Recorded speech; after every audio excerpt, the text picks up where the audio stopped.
Tuikare na ciĩgiĩ El Nino, gavana wa kaũntĩ ya Nairobi Johnson Sakaja augĩte thirikari ya kaũntĩ ya Nairobi nĩ kwanjĩrĩria mũtaratara wa gũthengia andũ arĩa makĩte wĩikaro kũndũ kũrĩa kũrĩ na ũhotekeku wa kũgũmĩrwo nĩ mũiyũro kũngĩtuĩka atĩ ũrathi wa rĩera wĩgiĩ mbura ya El Nino nĩ ũgũkinyanĩra. Wĩharĩria ũyũ onjoria othe arĩa makĩte ibanda na nyũmba igũrũ rĩa mĩtaro ya kwerekeria maaĩ ma gĩko nĩ mathĩtwo kwehera. Aruti wĩra erũ 2,500 nĩ mandĩkĩtwo gũkinyanĩria ikĩro cia ũtheru Nairobi, na angĩ 100 nĩ merĩgĩrĩirwo kwandĩkwo wĩra wa kũhũra njeki meharĩria maya.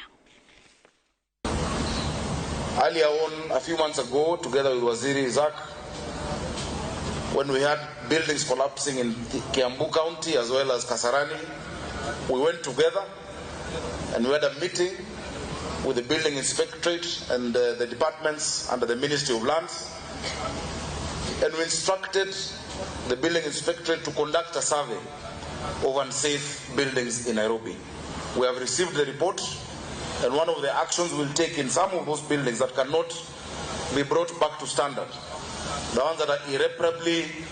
structurally in default, we will have to move people.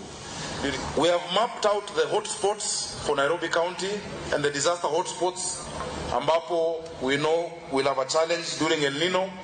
We're going to publish that in the newspapers and in the media for the people of Nairobi to know the areas that need to be avoided.